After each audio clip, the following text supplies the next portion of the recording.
Well, hello there.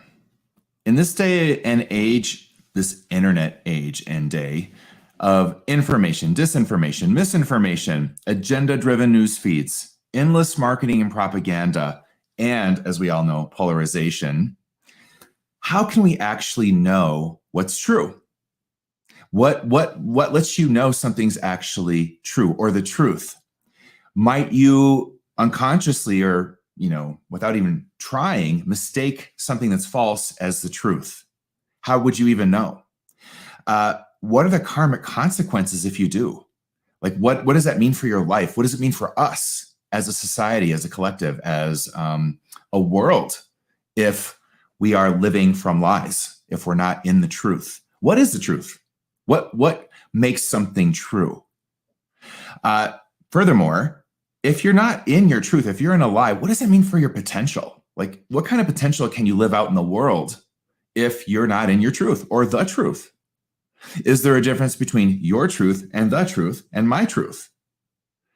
These are the questions we're going to dive head on into in this Friday Social Live. Yes, I am back. I'm Robert Ohado. Welcome. I want to just fill you in with where I've been the last couple months, in case you didn't already know. I'll do that in a second. But I do want to kind of riff out this a little bit more so you understand this may be perhaps the most important Friday Social Live that I've ever done. I think that a discussion about truth could not be more relevant in this day and age. And what I've realized, certainly through my work as a professional intuitive over the years and honing the skill of perception and perceiving truth in people, is that now it's not optional for you or me or anybody to just trust the old school news feeds and news media for the truth. That we used to be able to trust that more. And even then it had its issues with biases and filters, right? We weren't always fully getting the full picture or the full truth from those sources either. But in a new era where anyone can generate any kind of informational feed just by going live, just like I am right now, how do you suss out fact from fiction, truth from a lie? And why is it so important that you do? And here's what I'm after in this particular Friday Social Live. I want to teach you in as much as I can in about an hour here. And by the way, I have a podcast coming up here. It's launching. I just want to show you that real quick. See that? Your Intuitive Edge podcast right there. See that? That is coming very soon. This actually isn't that, but what I'm teaching you here was inspired by some of the stuff I'm up to there. And my whole goal is to really teach you how to discern the truth, how to know what's true. And I mean, no, not believe, not speculate, not hope, not think, but truly in your gut, in your heart and soul, know the truth. So anyway, more information on that. I'll talk about that later. I'm super excited, obviously, about it. But what I want you to really get from this is that developing a shrewd and discerning skill of being a truth teller and intuitively knowing the truth is essential now. It's not optional. In fact, I'd offer it's one of the primary ways you're going to get to what's true. But to develop that skill ain't easy going. There's a lot in that. And that's what we're going to unpack into this social live. So welcome. I'm glad to be back. I want to get to my comments, see how everybody's doing. I got to get back over. I'm a little bit out of my, there we go. The comments, a little bit out of my element here. So I broke my shoulder in a ski accident 2 months ago. That's why you haven't heard from me for a long time. In fact, I had originally planned on doing a Q&A for all of you. And thank you for submitting your questions. And that Friday, it was literally, let's see, 7 weeks from right now that I had a skiing accident and then had to have emergency surgery. It was not pretty, incredibly painful. It was my right shoulder here. I broke my humerus. So anyway, that's where I've been. I've been in healing. I've been dealing with that and just trying to get back to now getting back online and connecting with all of you. And I've had a lot to think about while I've been laid up the past 7 weeks about the topic we're talking about what's true and how do you know what's true. And my heart's really in this particular social live because I think there's so much suffering happening right now with our fellow human beings and in the world around the topic of truth, and people that, you may never, and maybe this is you, how would you know, never think would fall for lies or propaganda do, and so I want to give you the skill sets as much as I can to discern, give you some metrics of how to, when it comes to intuition, understand what is the truth. And we got a lot of territory to cover. So if you have questions, I'm probably not taking them in this particular live Q&A or this live social live because I want to get through this content. This is a teaching one. But join me next Friday and I'll take all your questions. We'll reset and we'll do all the cues then. So just hold your questions. I'll see what comes up here inside of the feed and stuff. But I just wanted to let you know I'm going to be off. I'm just going to be focused on you, focused on the content, focused on this teachable moment.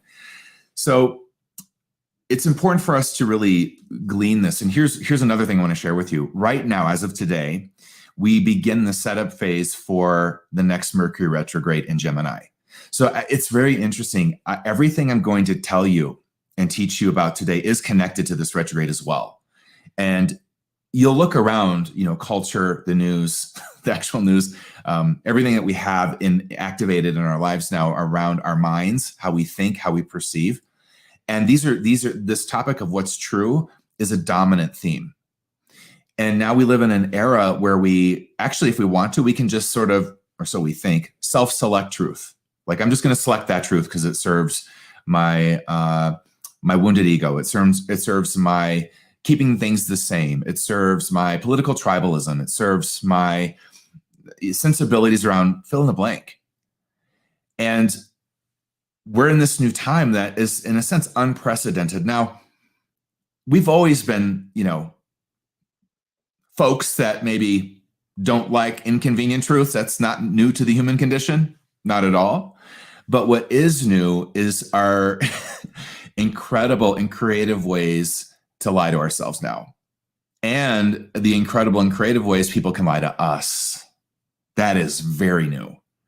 Now, we've always been able to be lied to. We've always been very capable of self-deception, staying in our stories to keep things the same, staying in our stories to stay allegiant to a certain tribe, staying in our, fill in your blanks as to why we all lie to ourselves or don't want to know the truth. And we got to bring that into the fold as we discuss intuitive truth. But it's jacked up now in this internet age, isn't it? It's just jacked up.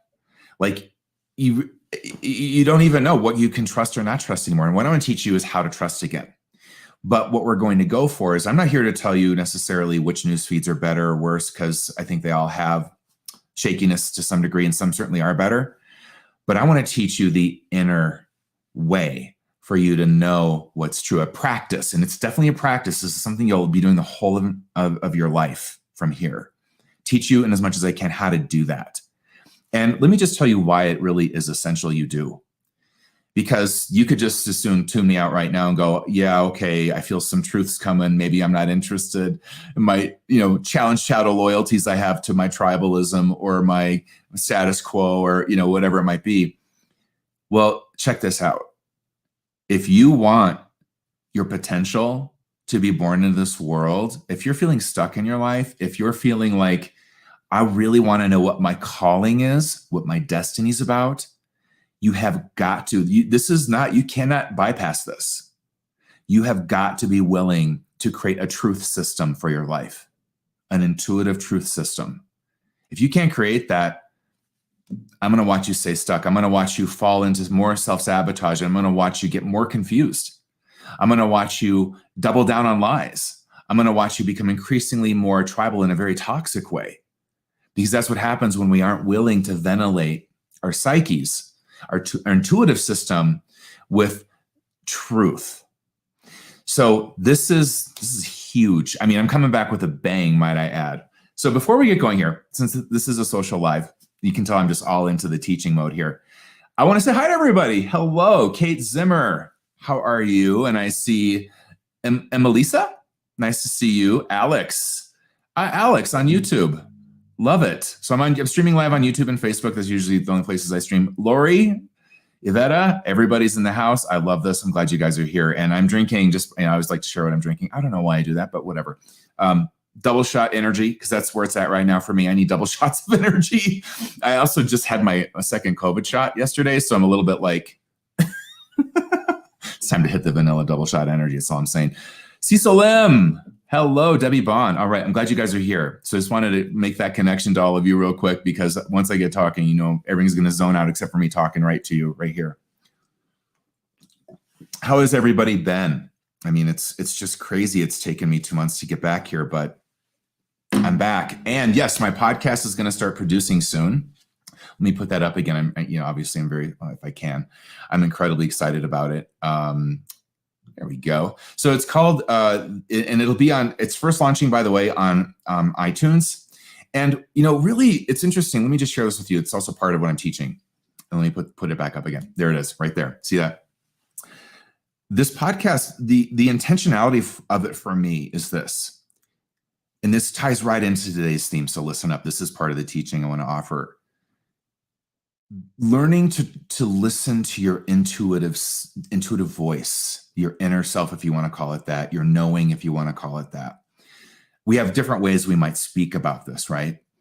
But learning to listen to that now, I don't know if there's anything more important, because what I've learned in 30 years of working with what I do, and also developing a very honed, Michael Jordan level of the skill, is that intuition, true intuitive truth and intuition, will guide you always back to holism. It'll guide you back to, what does that even mean? I mean, think about all the words that come out of holism. Health.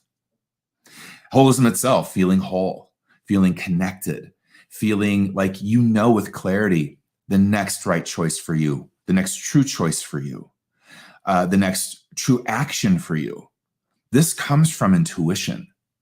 So what I'm inspired by in terms of creating this podcast is creating something free for everybody to get in their psyche around how to master and continue to your intuitive voice. Because I know if you listen to that, that'll turn this world around. That'll turn everything around. Not only for you personally, which it absolutely will. And doesn't mean it's easy. Listening to one's inner voice is not actually easy at all in many regards. But what it does mean is now you are aligned to the energetic, spiritual, psycho-spiritual, psychological, and mundane resources of the whole entire holographic grid of life. You plug in a way, it's like plugging into the biggest power source you possibly ever could when you listen to your intuition. And what I will explore podcast to podcast is the nuances of doing that, how I can teach you as a technician to do that. And that's really the word, technician. So we're going to be bringing that back in this particular social live. But how can I teach you? How can I teach people something so crucial now and so important that will bring them back to the soul, destiny, and living out your optimal potential? Because here's what I've learned to be true. And this comes from readings. And let me tell you what it's like to be me. So, and this will kind of frame into what I want to teach you today. Intuition for me was this practice of shifting to a different state of consciousness, at least at this higher level, where I would observe people's destinies impartially as a technician. There wasn't ever in a clear read moral judgment involved. There was never a sense of needing information to be something or not be something for me. There was rather what's true. What's true about a person's patterns, what's true about a person's defenses, what's true about a person's trauma, what's true about the patterns they developed out of that trauma, and what's true about that in terms of it sabotaging them now. I would thread. An intuitive reading is like a threading out of you to me. And there's no, it's like being a reporter almost. I'm just observing, I'm taking notes, I'm perceiving with no agenda other than to serve you and help you and guide you. So what I've realized is there's only one of me at this level, but everyone, in terms of, there's only one Robert Ohado. There's other really great intuitives out there. I don't mean to say that, but there's only one of me that can help in the way I can. But what I can do in terms of doing readings for people, what I can do is teach you something about your own intuition. And what I know to also be true is everyone's intuitive. Everyone's psychic to some degree.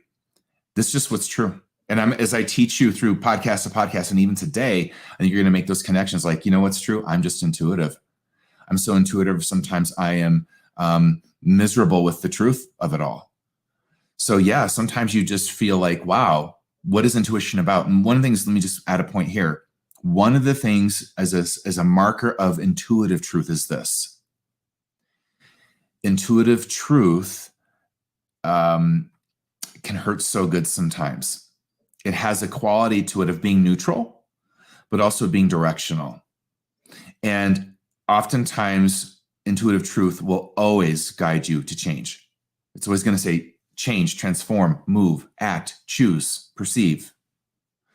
So we're going to go into more of that in the podcast. And obviously, I'm going all over the place here just for a second to kind of give you a sampler of what I have planned for that podcast. And we're starting from Intuition 101.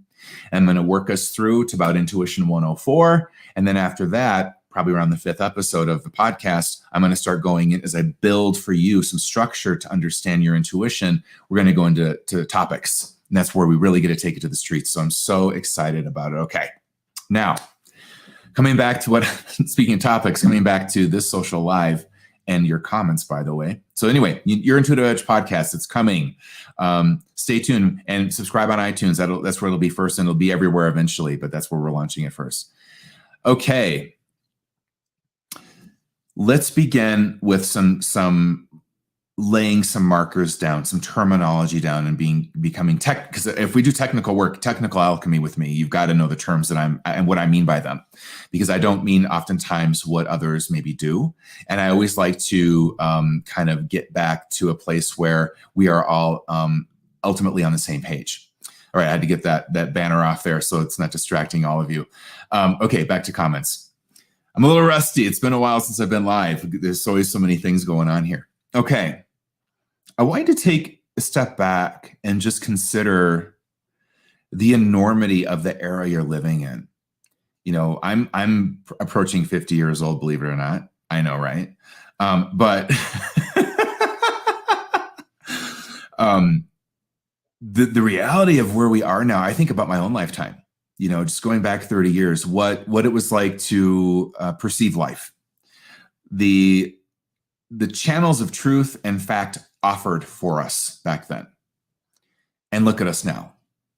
Now, one thing we have to recognize is that, and I want to be clear, I'm not saying that everything we heard back in that era of, let's say, pre-internet was true, and we were always being told the truth. I don't think that's true either. But there were more just distinct channels that we were given to find factual truth in our lives and various truth in our lives. Now, the number of channels we're given is endless.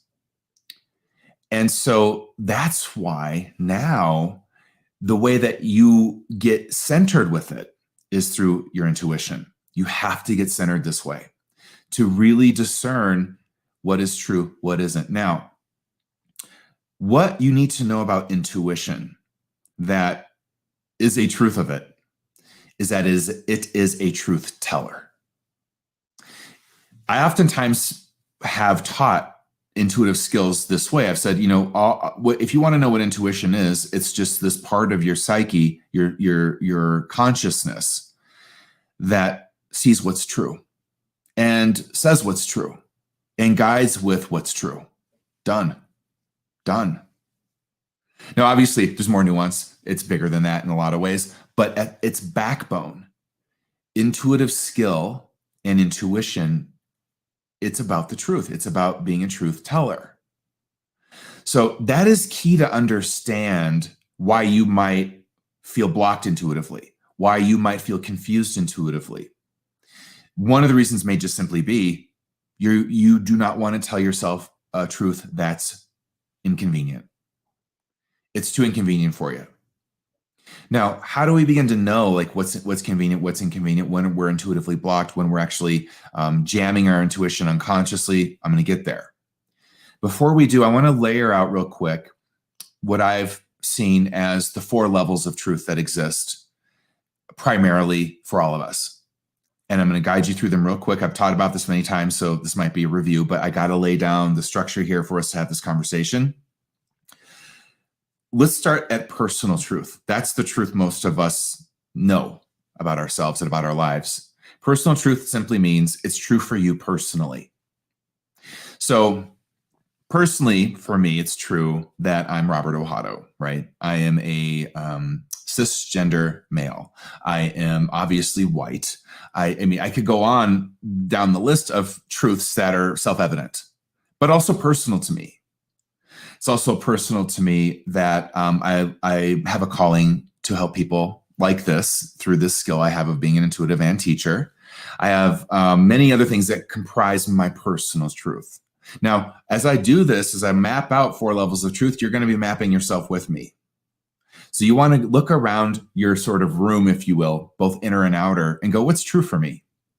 And what I want to just distinctly say is that that's personal to you. That's your personal truth. And that can change.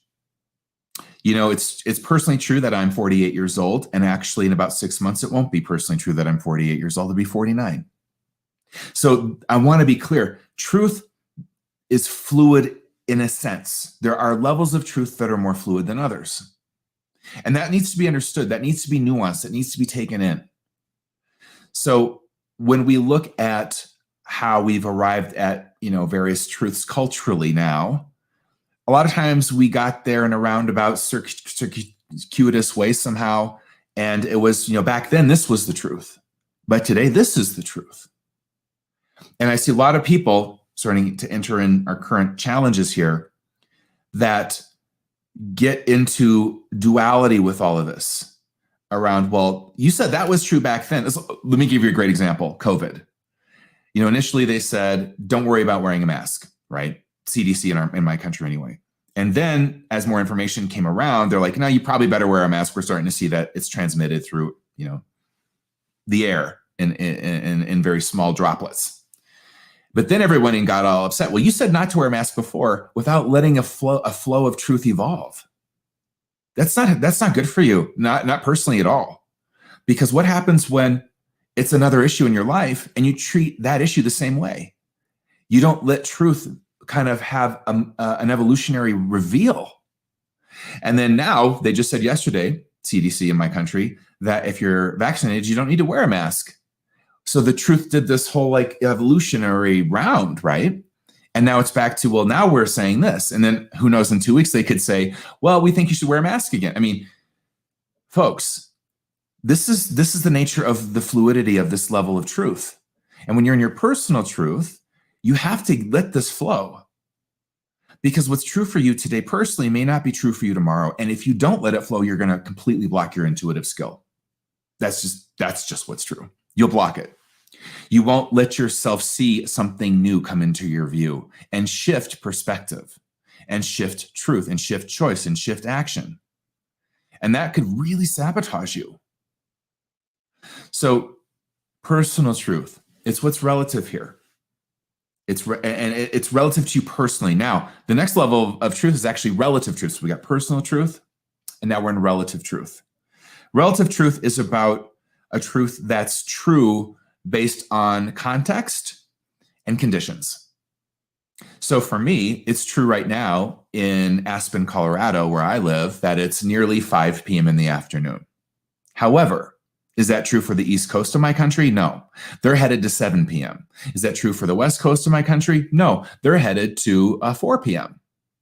But for me, it's my truth. So relative and personal start to dance together. They hold hands. And now I want you to take that and go bigger in your own life. And this is how you read your truth. You start to go, is this personal? Okay, cool. Noted. Is this relative and personal? Yep, noted. And let me get back to relative. What is go bigger with relative? Things become relatively true based on context and conditions. So I'm having, weather-wise, a partly cloudy day. Now, where you are, it might be sunny. But what if I were to say to you, it's a sunny day? No debate. That's what's true. And you were to say, maybe for you, but for me, we have rain right now. But I were to turn to you and go, no, it's sunny. And here's what you need to notice. Is that's what people tend to do a lot of the time. And you may do this. Someone else might have a relative personal truth to them that is just what's true for them. And it's not that it's, on this level of fluid truth, false, but it's just true for them where they are in their context and their conditions. We get into trouble when we start to make relative truths, and this is the next level of truth, universal. So heading up to universal truth. Universal truth is it's true for all of us. This level of truth, and it's interesting. This is where you got to get into divine paradox with this to be really in the intuitive zone. So let's go with Earth for now. All right. So it's true for all of us, right? On planet Earth. This is a universal truth for planet Earth that we have day and night, that we orbit around a star, the sun, that we are also part of a solar system with other planets and moving bodies, all universally true for everybody, that we have a force here on this planet called gravity that affects all of us. There's no one that's opted out of that on this planet. How about another truth? We're mortal. Everyone on this planet will, in their physical form, transition back to energy. Just true, universally here. Now, let's watch a universal truth for us on Earth become relative.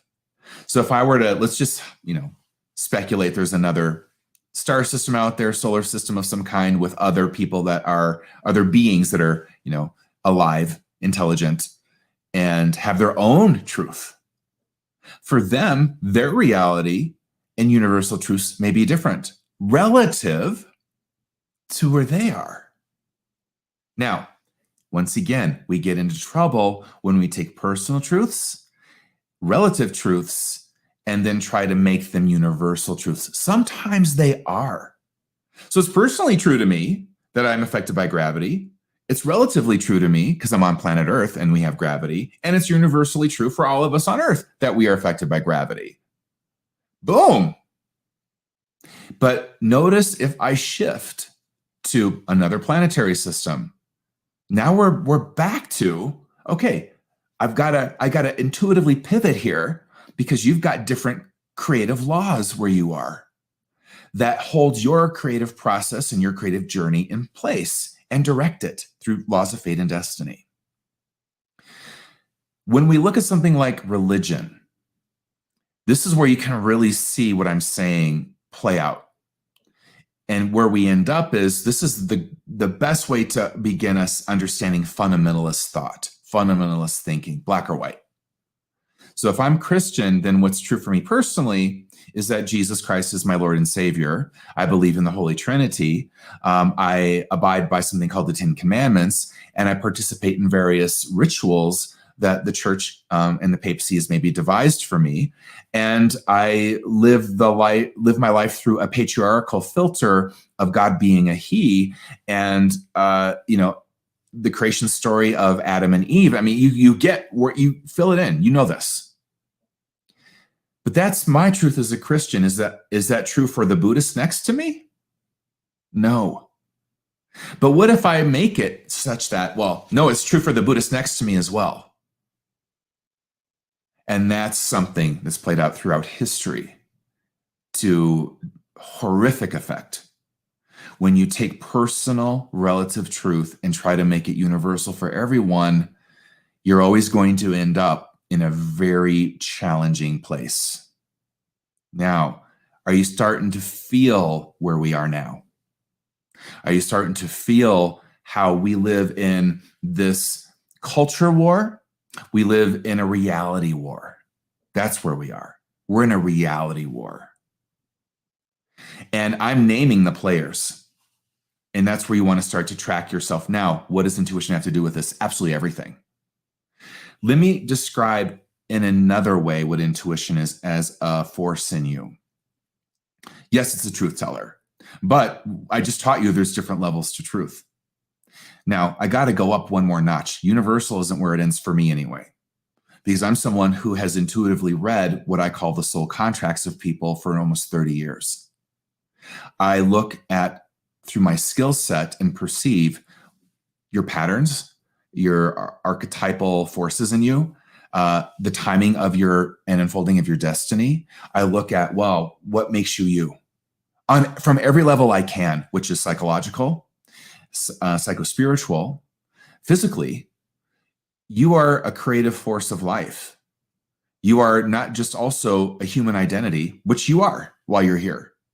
So what's true is I'm Robert Ohado, but is that universally true long game? No, this is temporary. It's impermanent. Robert Ohado's impermanent.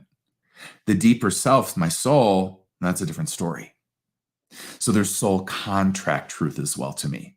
It's this level of truth that plays out in a mystical arena that requires a mystical lens to intuitively even come near.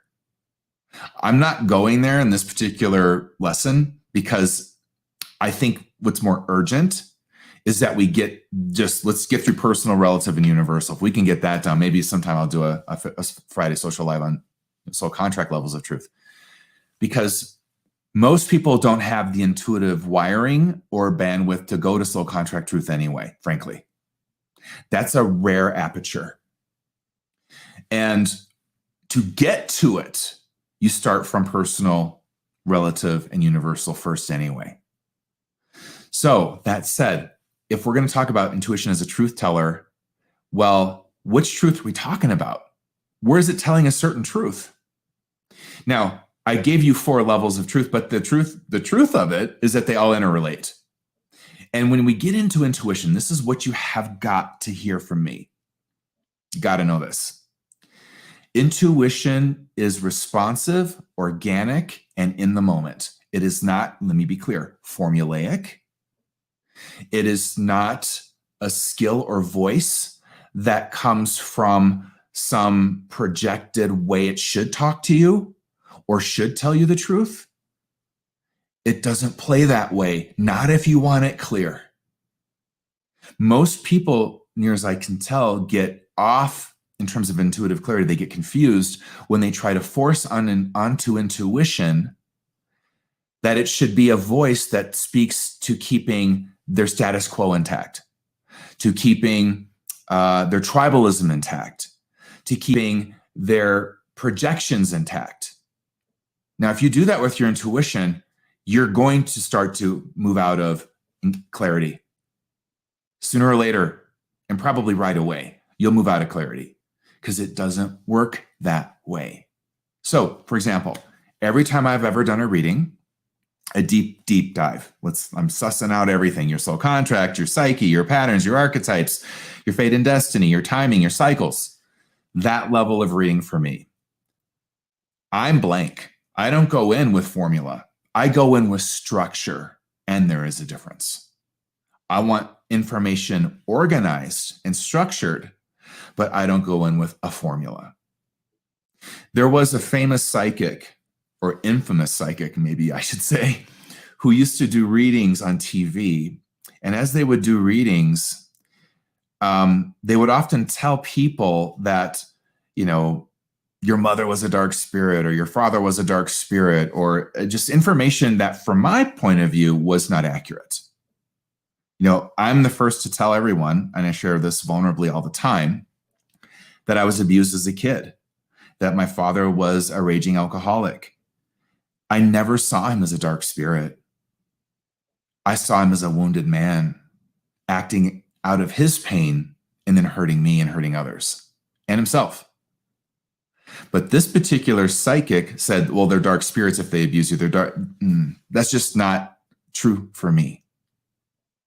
That is taking and reading things that happen to us through a certain formula. So if you do dark things, you're a dark spirit. Now, is that always true? If you believe that's always true, I'm going to tell you right now, there's healing you won't ever get to. There's forgiveness you won't ever get to. There's clarity you'll never get to. But if you can maybe go, well, maybe not everyone who does a dark thing is a dark spirit. Maybe some people are just acting out of their pain. And they need actually love, and they need connection, and they need help. And yes, they need to make amends. And yes, they need to get to the work of taking responsibility for all the harm they've caused. Absolutely. I'm not negating that. And they need it in context to evolving into a more loving, conscious person. But if we just label people, well, you're just a dark spirit. And this happens in our cancel culture, right? Our hyper PC culture, where we're like, well, back in the day, 20 years ago, when you were in a frat, you did this. So you're a bad person for life. Let me ask you, what'd you do when you were 20? What stupid crap did you get up to? Are you a bad person for life?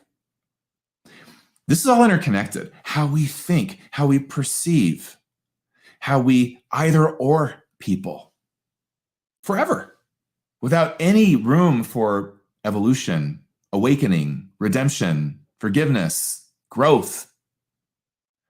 I would first say to you, don't ever do that to yourself, let alone anyone else either. Give them space to show up as a flawed human being. And if you can, your intuition is going to be a lot clearer. So if we're talking about intuition as the ultimate truth teller, we've got to know what truth we're in. We also got to know it's not formulaic. If you want a clear reading on somebody, so what if I read somebody who was in fact abusive to their children and happened to also be an alcoholic while they were acting out abuse? And if I went in with some damning, wrathful perspective of them as a psychic advisor or intuitive, how helpful do you think I would be to them spiritually? How clear of a read do you think I'd get on their soul contract or destiny? Probably not clear at all. I'm going to be stuck in, damning formulas, not loving pivots, shifts of soul, unconditional movement into new grace. Now, I'm giving you a lot here.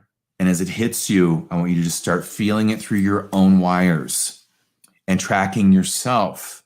And let me just say, clarity is supported by understanding that intuition is responsive, not formulaic, not reactionary.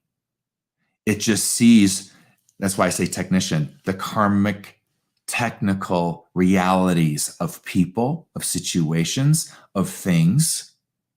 And the more that you move into a technical lens, guess what happens?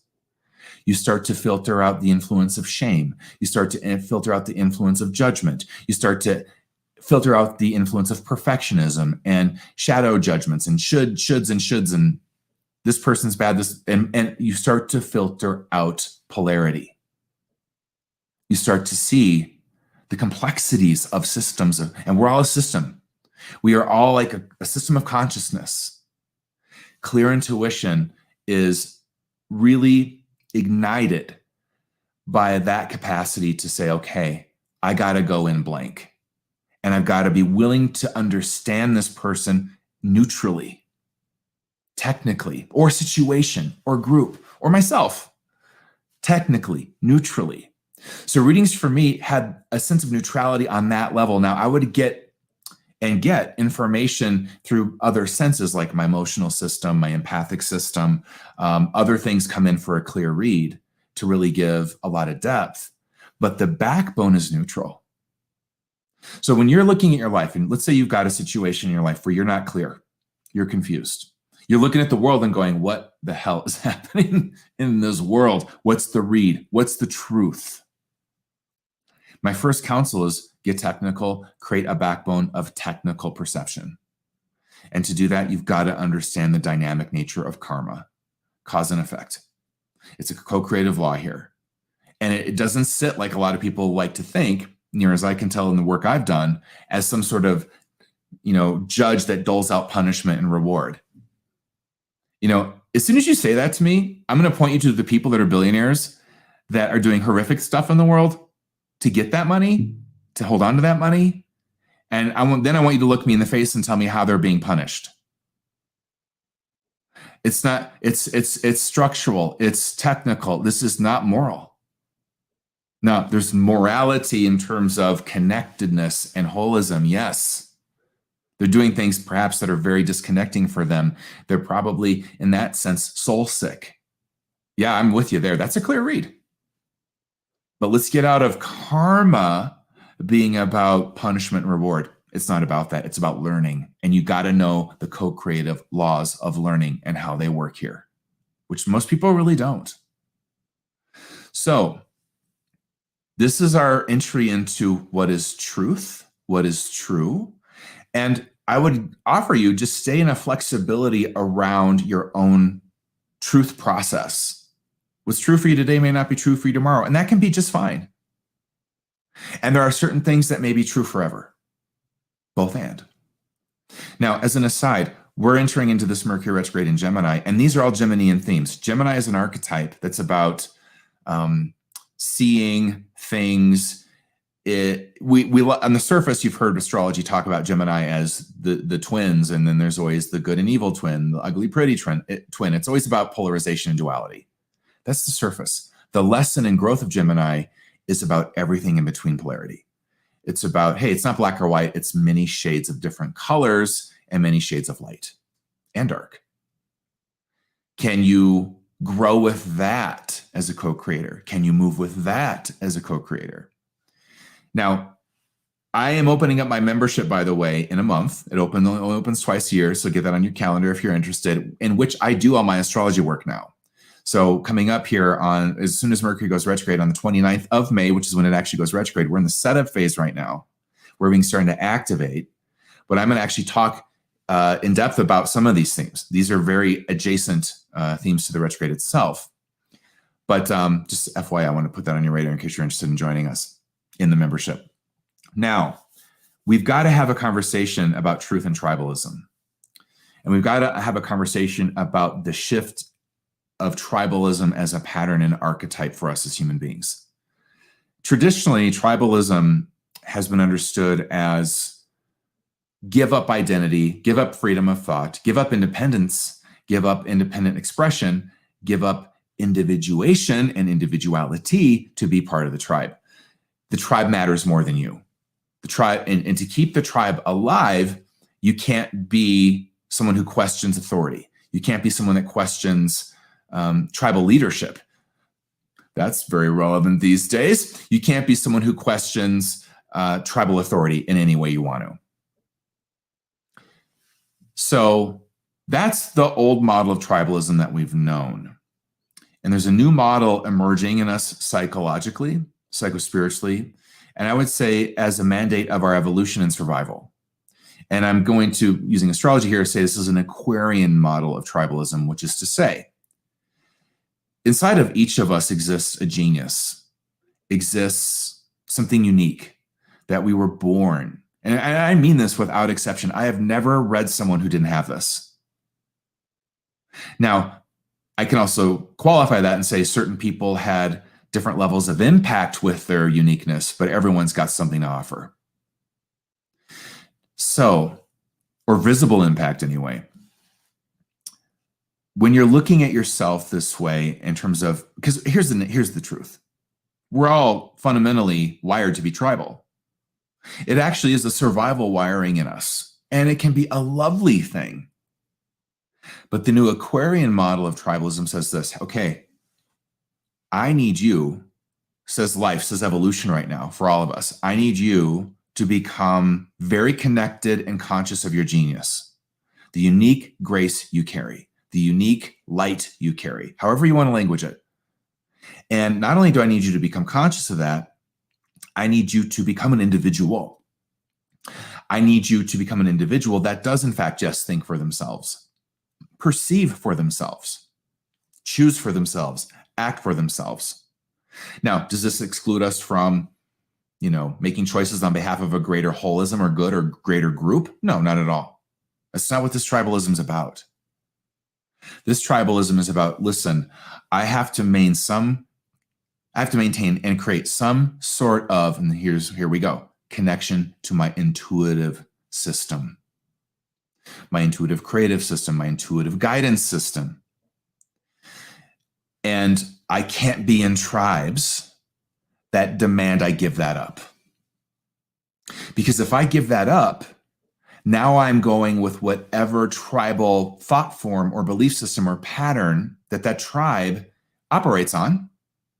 And that thought form, system, or pattern might be something that manages a wounded part of culture, a wounded territory in the tribe. So let me ground this for you. What is racism understood from another lens? It's a social wound. But you might say, oh, it's a social wound against people who are minorities or have different skin color. That's absolutely true. But it's also a social wound of the people who are racist.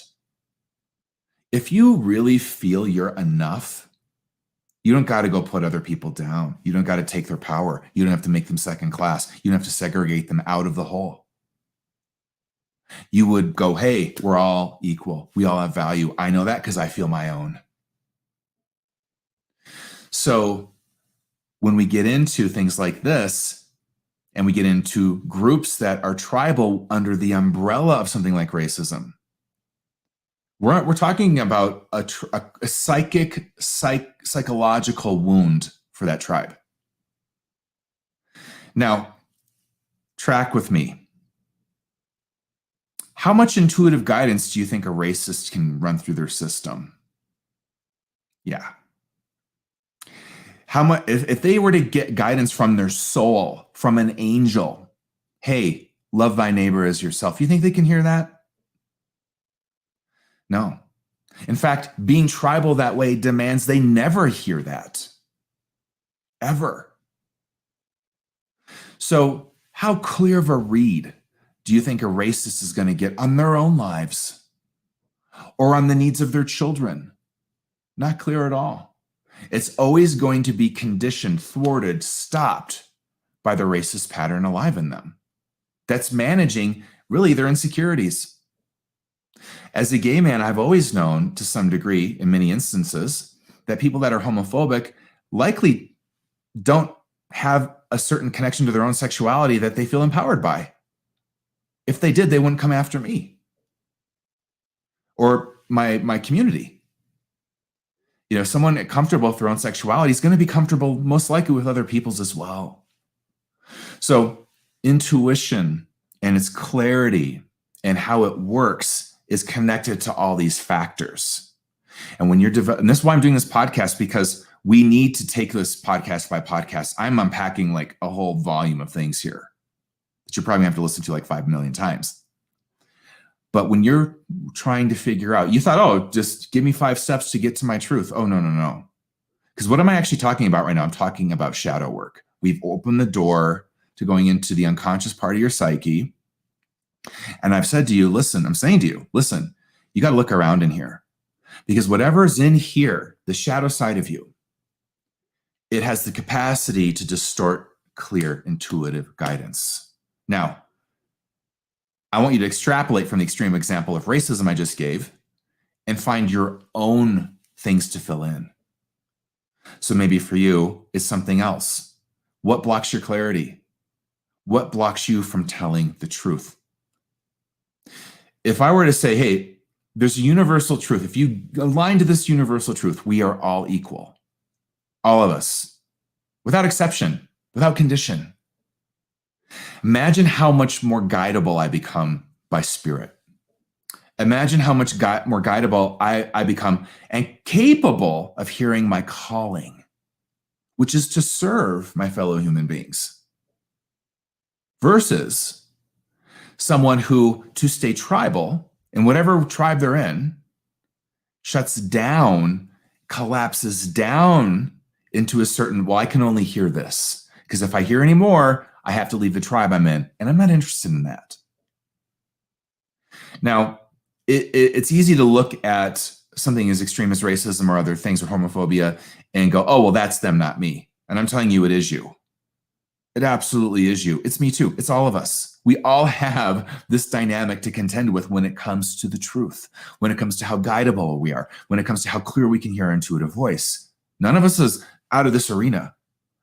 As soon as you think you are, I guarantee you, you just got a blindside going. So as an intuitive, what I began to learn over time was that I'm only ever as clear as the shadow work I've done on myself. And if I don't continue that as a practice, not a one and done, it's a practice. Now I'm setting myself up to go confused, to spin my compass, to not hear clearly what is true. So if you're looking at your intuitive system, you have got to assess, if you want to be clear, this level of truth and tribalism. What tribes are you in? And how do they own your intuitive clarity? And you've got to go to your shadow sometimes to really see that. Now, that doesn't mean you got to leave every tribe. Sometimes it does. But it does mean you have to stay awake. You'd be like, look, I know that this tribe's blind sides. And let's just be clear. I could say because there are tons of blind sides in the tribe of astrologers. There's blind sides in the tribes of psychics. I just gave you that example of the one that was on TV all the time. There's blind sides in spirituality and spiritual groups. These are all tribes. And there's blind sides in the yoga community, in that tribe. We all get it. It's just what's true. None of us, I think, get out of that. But we can work with it consciously and with love and compassion for ourselves. And if we do, intuitive clarity is the payoff. Having a clear, intuitive line into the truth is the payoff. So this brings us to another level of things, and where I'm going to say, you maybe heard this before, energy never lies. We got to unpack that a little bit. Energy never lies. Sounds great, flashy to say. I've been saying it for almost 2 decades because it's true. The energy of things will never lie. But we have to also include caveats in this about how clear we can read energy. I just gave you some examples of what can trip one up, in terms of an unclear read or shutting down an intuitive flow. So an energy can be present in front of you. That doesn't mean you're perceiving it accurately or feeling it accurately. You've got to understand what influences inside of you distort it, the read. How many times, maybe this is this has happened to me so many times, and it's always a teachable moment for me, but how many times have you been around someone who's really exhibiting that they're angry, right? They're mad about something. Maybe they're frustrated. They're being controlling, bossy, critical to you or someone else. And our reflex sometimes can be to judge them and maybe even bitch them out or something. But then have you ever had that moment where your soul came online, and instead of doing that, you looked at them and said, I see you're really bitchy, critical, controlling today. I just want to give you a hug. And in that shift, you reduce them to a puddle of tears. And they hear you, what you said, the way you mirrored their behavior. But what was behind all that was that they're really scared. And if you were only reading the energetics of their anger without a more multidimensional holographic engagement with them, you might judge them, you might put them down, you might get combative and get in a fight with them yourself. But if you could step back and go, okay, I need a clear read. What is happening with this person? And then you got this guidance that says, they're really afraid. They just got a cancer diagnosis. Shifts everything. And would you then go ahead and proceed to be combative, shaming them for being bitchy or controlling or judgmental? Or would you go, okay, they need a hug. They need someone to just reach out to them and let them know they're okay. So that's what I mean by, energy doesn't lie, but can you read it right? Can you read it true? It's very easy right now when we watch people storming capitals and getting polarized on news channels and literally sometimes just flat out lying in spite of things being on camera that tell what's true.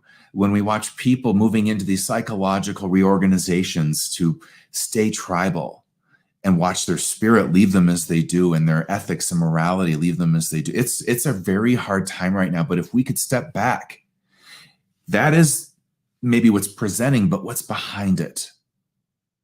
well, it changes the game. There's a mythologist I absolutely adore named Michael Moore, and in synchronicity with me coming up with today's topic, he sent a newsletter out. I'm on his newsletter about some of the dynamics in play in our culture right now. He's a very, as most mythologists are, culturally astute and grounded observer. Because myth is always a commentary of cultural evolution, personal evolution within culture. It is probably the most powerful way to see it, and symbolic and archetypal. So what he was talking about in his newsletter to me was that there are recent studies that suggest the primary cause for people willing to live in lies and spread disinformation these days is really this new vulnerability they're experiencing about living in such a time where there's such shift in play that it's threatening their identity. It's threatening who they've conceived themselves to be. It's threatening also, and this is what's most important, tribal levels of protection and community. So what we see is folks more shifting into and opting for social identity for cover. Whether that's a political identity, whether that's a ethnic identity, people are just going to wherever they can for cover. It's a reaction. It's not, I don't think, obviously beneficial in many ways. It's very sabotaging for all of us, but it's, on a social psychological point of view, kind of normal. Now, these studies really show that the social identity has now become more of for many people, the primary source for their belonging. And then what happens is they band up in social identities or tribes. And then once that tribal identity is threatened, they're actually willing to distort reality. They're willing, yes, to lie. They're willing, yes, to refute any information that would go against tribal security or tribal connection or tribal protection.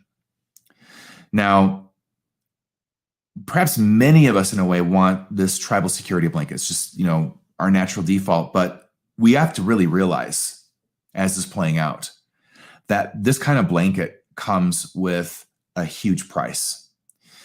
And that price, first being, you just accept misinformation. You just accept what others tell you is true without thinking for yourself, without asking, is this true? And oftentimes we can see objectively things are not true because we have, cell phone cameras everywhere now. Everything's recorded most of the time. So if someone says, I didn't say that, well, we have film of them saying it.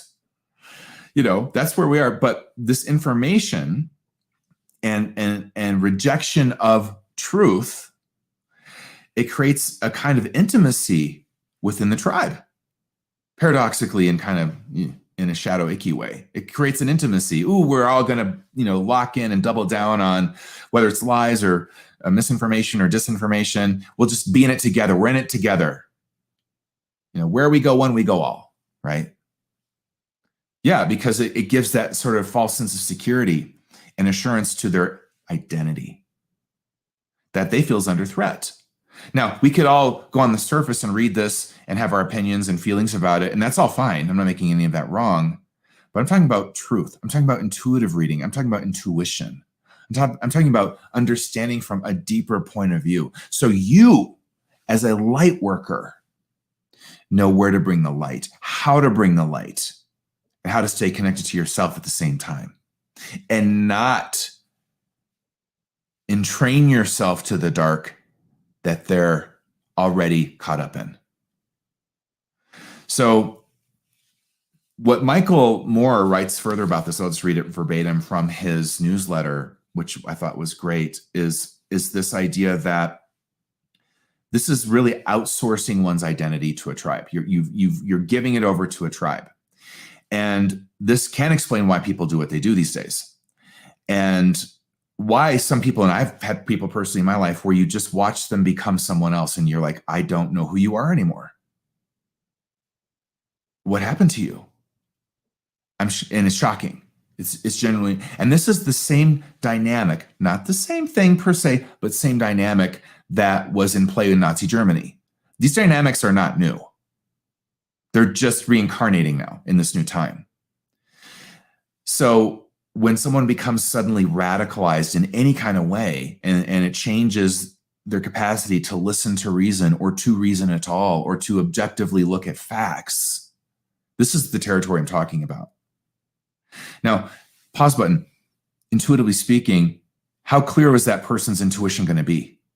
What's their capacity to actually hear the truth, recognize the truth, feel the truth? Even if we say energy doesn't lie, what's their capacity to go, yeah, I can feel the energy of this, or what that politician is saying, or what that event's about, and I can feel the darkness there. I can feel the pain there. I can feel the anger there. I can feel that that's a lie. That's not true. Can you feel for yourself what's true and not? Can you actually do that? I can't. I mean, I'm very highly trained, but I can. I can feel the energetics of a lie. They're very easy for me to sense. It's not hard. I can feel the dynamics holographically behind a lie. I can feel the archetypal psychological forces in play in a lie. I can feel, let's say, the agenda intentionality of a lie. Can you do that? Are you that clear? And the thing is, you may not be, but you can be. Are you interested in that? Would you be willing to engage what it takes to get that dialed in? And you might say, yeah, Robert, I'm down. And then I'm going to have to walk you as your guide through everywhere where you're not down. But you didn't know it.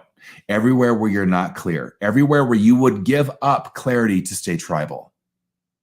You would give up truth to stay in league with your conspiracy. And I'm not we all have value, folks. This isn't about a judgment on anyone. And that's what I really want to also say. This is about, do you want to live in alignment to truth or not? If you do, I'm just giving you some metrics of what it takes. I always feel as a teacher, truly, and I certainly have my own opinions and my own biases and my own perspectives. But at the end of the day, my role as a teacher, and as best as I can pull this off, is to teach you not what to think, but how to think. Not what to perceive, but how to perceive. Because I know if you really dial in, if you really dial into your intuitive skills, you'll see what's true. And let me add as a caveat, if you were in my classroom, I'd be the first to go, look, you think you're seeing the truth. You're not. Take a step back. Let's work this through. Let me thread it out and prove my case to you. You're hung up here. Your shadow loyalties there. You're in your toxic fear here. You're not seeing what's true. I can bring you facts and studies or whatever and put that in front of you. And now let's see, will you actually acknowledge them? Or will you opt for your story of truth? You want to work with me on getting to truth or not? And this has happened, with people I've worked with in recent times, where they get into a story of truth, and then I can bring other facts and things forward that are really very objectively provable, and they're not interested. And that's okay. But here's the thing you got to know. You'll pay a price for that. And we all will now. This is how this works. It's not just you paying the price, we all do. So Michael Moore goes on to say, because this is so good, I have to share it with you guys. And just to understand and recap here, that what we're actually looking at here is the outsourcing of identity. It is this idea that, and this is how it goes. Once a division into us versus them has been established, because that's kind of what we see all the time, right? The entire world can be framed as a place of conflict and danger that pits the righteous, insular, tribal truth of the group against the outsiders who can also be blamed for all that tribe's troubles. Now, this is all Michael Moore here. Because the genuine crisis in the world must be faced, we're not getting out of this. That's me. And despite the strange practice of outsourcing identity, what becomes most important is an awakening of the deeper sense of self, and those who would still search for the truth and for meaningful solutions. I'm going to throw some stuff in here, for connected solutions.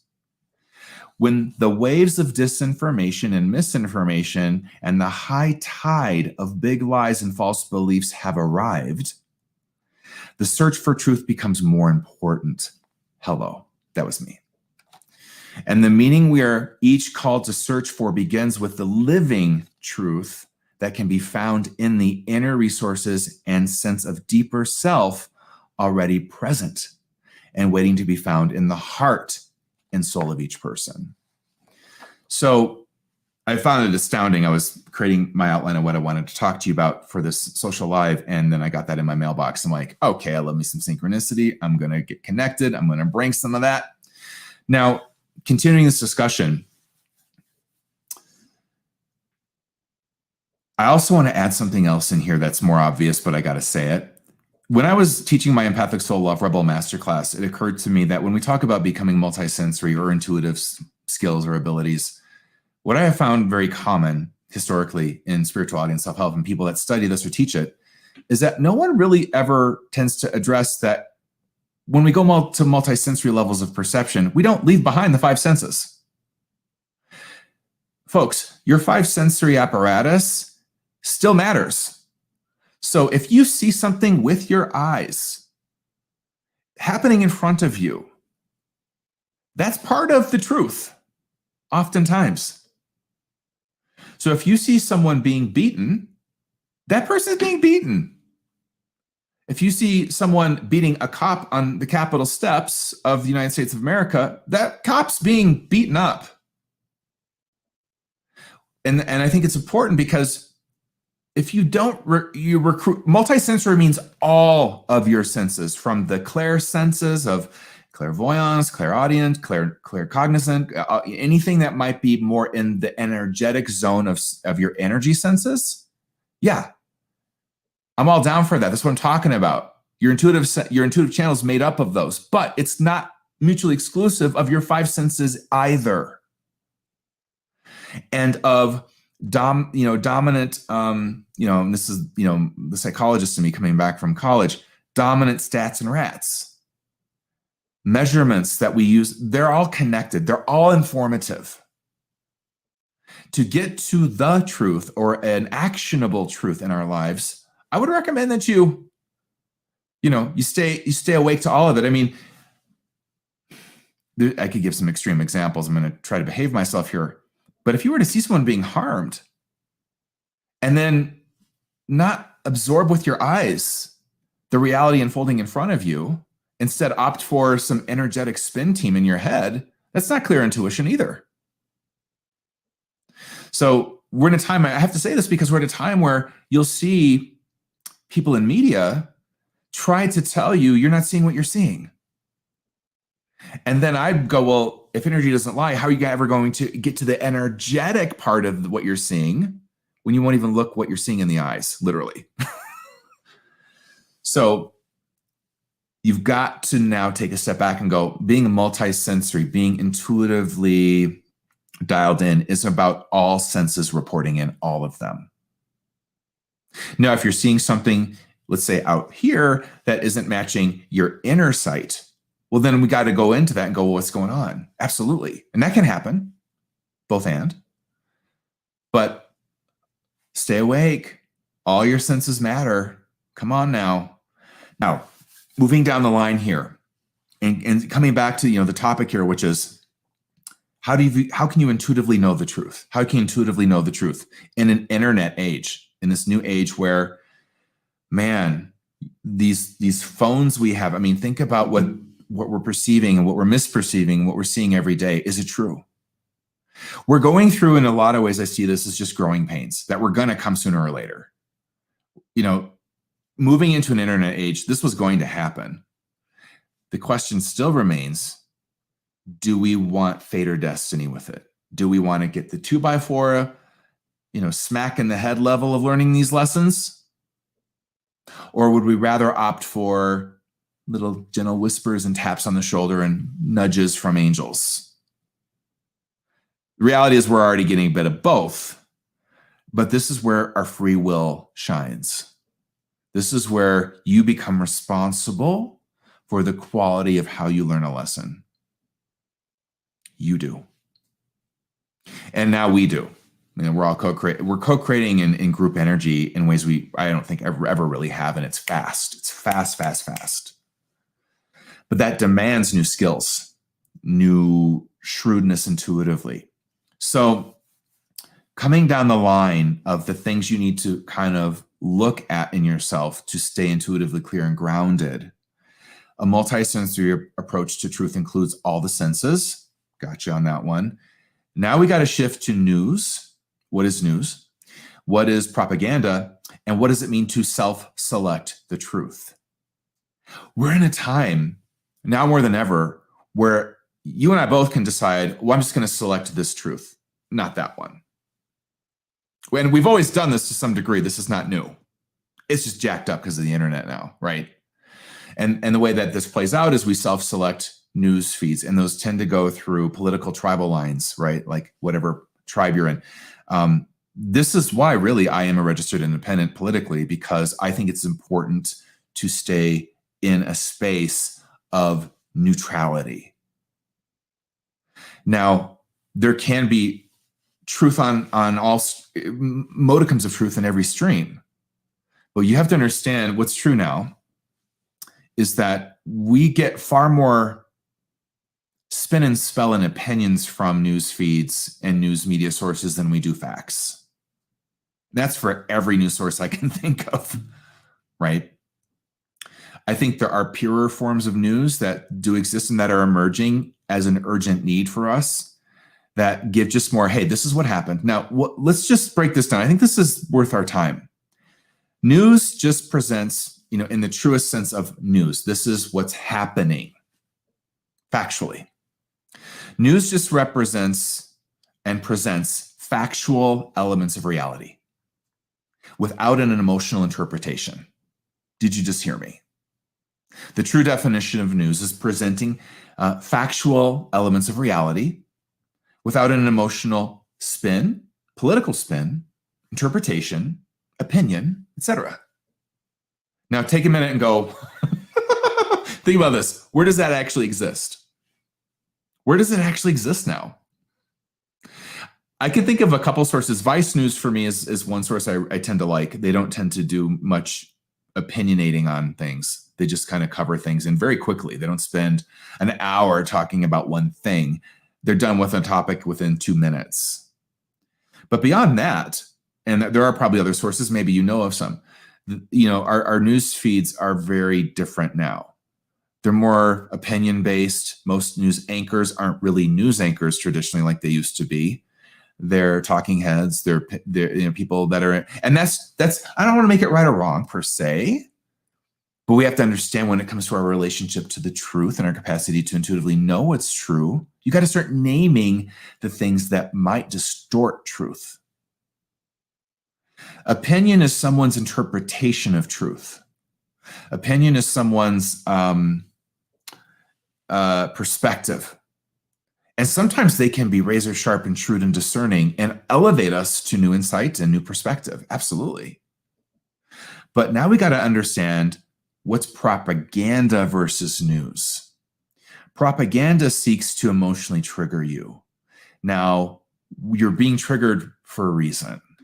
Information is being presented in a triggerable way for a reason, and that usually is to get you into the agenda of the propagandist, to get you into their agenda so they can recruit your actual energy, your will, your perception.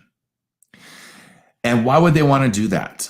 Because it furthers their agenda. Now, their agenda might just be to get lots of ratings and sell commercials. That's it. That's all they care about. There's nothing further other than, I don't care what bodies I leave in my wake so long as I get ratings. I'll tell you whatever I need to. That might just be simply their agenda. But their agenda can also be much darker. I want you to act out a certain thing for me. I want you to go and do this for me or that for me. So we have to know this is in the room. We have to know when we're being informed versus infected. We have to be very clear on, hey, There are forces and powers that be that are after my vote, that are after my next choice and my next action, and they want to control perception for me. If someone controls perception for you, they own your intuition. You actually don't even have a clear intuitive channel at all if it's gone that far. This is what happens in cults. It's a slow eroding away of someone's capacity to think for themselves, see reality for themselves, see themselves for themselves. And before you know it, the cult owns, it's a tribe, owns your mind, and certainly owns your intuition. I don't even know if there's, what intuition? What intuition? The only guidance a cult member ever receives is from the cult leader, and that is considered the truth. Period, end of sentence. This is in the room every freaking where right now.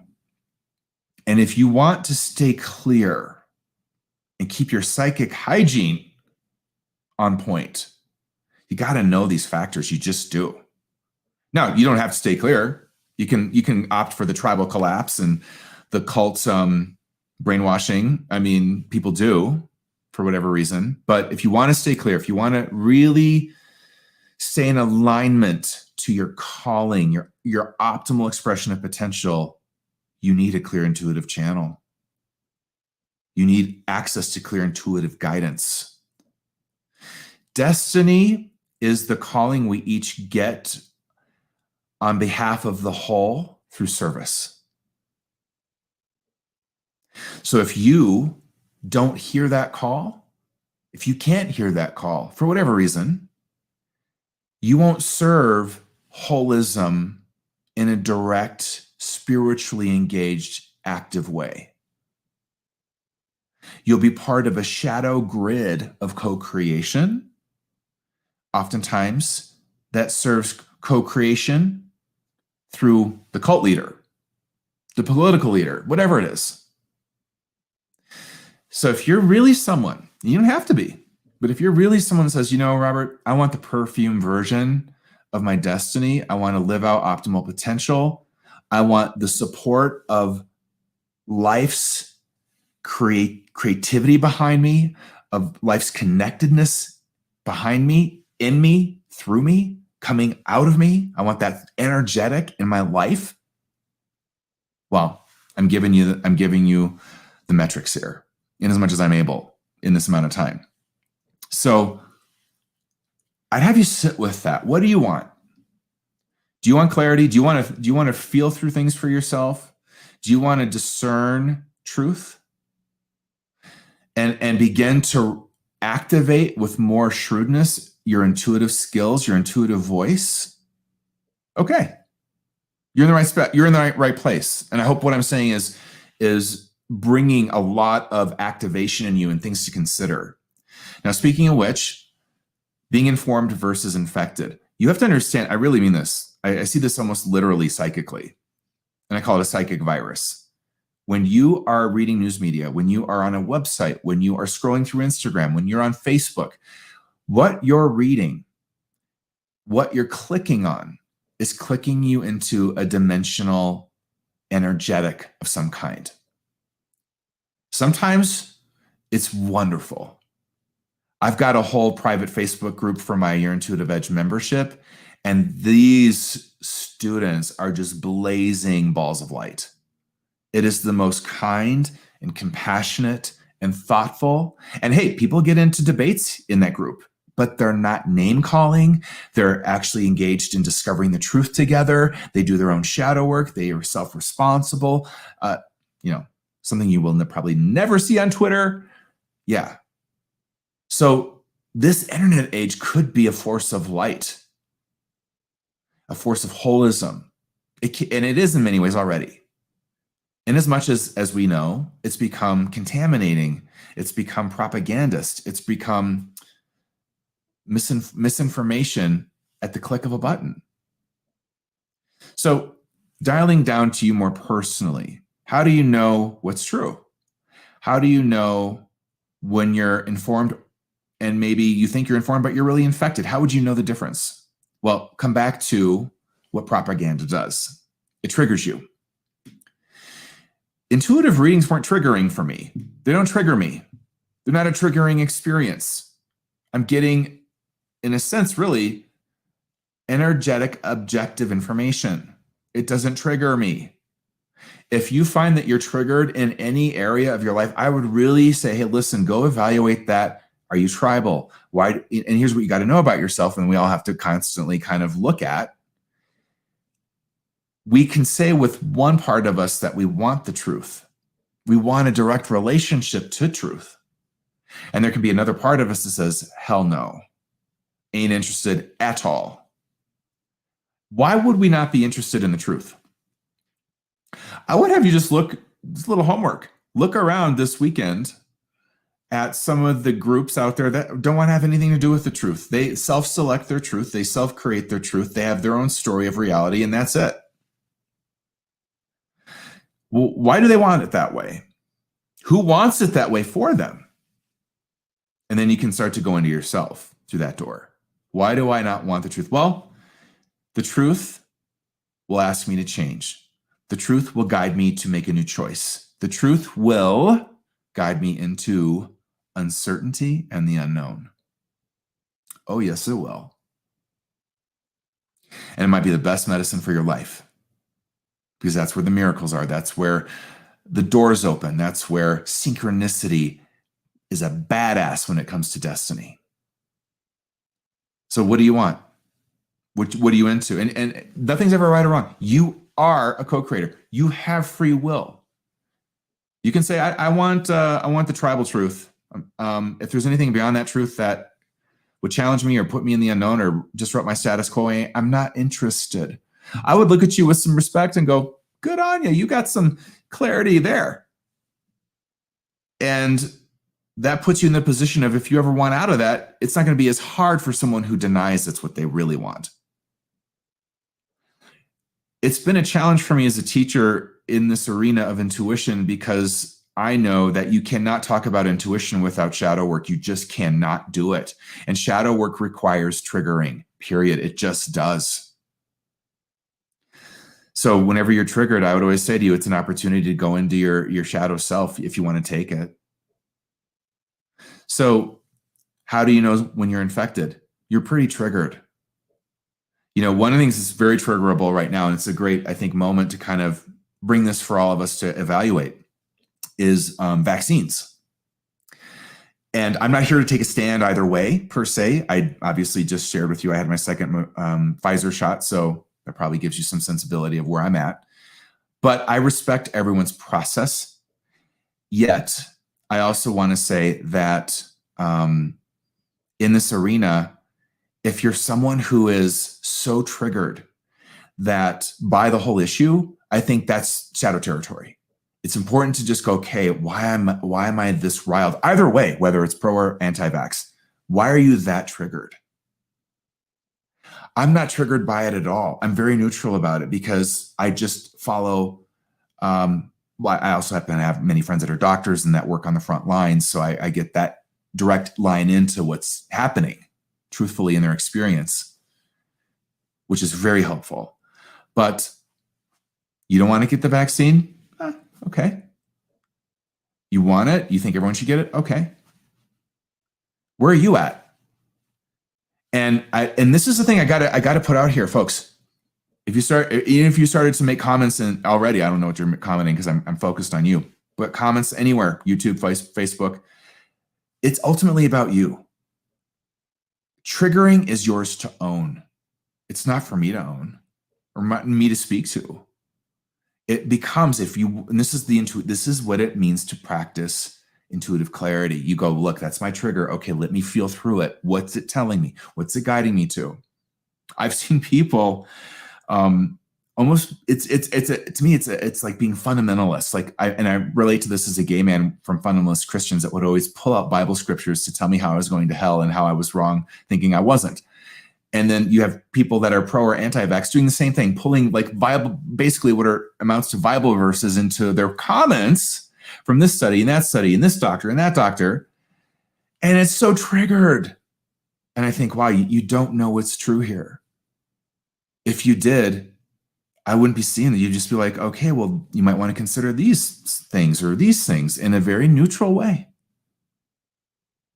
So I'm offering this because it begins to show you, hey, how do I know when I'm misinformed or have a psychic virus, or I'm in a space where I'm maybe not clear? Follow your triggering. And that's for every area. I'm just using that as an example. So don't get hung up on the example. This is really about, hey, any area. How about this? How about when you have the friend, and you may have been this person, or you might have a friend like this, who is in a really bad relationship. And let's say you're the friend who intuitively knows it's just not going to work. And you know divorce is imminent. And you can't prove it, but you tend to kind of feel and know this one of those spouses, someone's spouse is cheating on them or something, and hiding it from, your friend who's also the spouse. And what would happen? This happened to me in a really dear friendship of mine that actually did recover, but it took 5 years. True story. What would happen if you said to that friend, listen, here's what's true. I have no investment whether you stay together or not with your husband, but I will tell you, he's going to take you for all you got. He is a narcissist, and I sense he's probably cheating on you. And that particular friend can't handle that truth. It's like, I can't take that in. You mean I have to change? I got to divorce all. Shut the F up. I don't want to hear it. And what do? They scapegoat you. You trigger them. And they're triggered. Why? Because they also know what's true. Somewhere in them, they do. So to defend the truth, or rather to defend the lie, they've got to leave your friendship.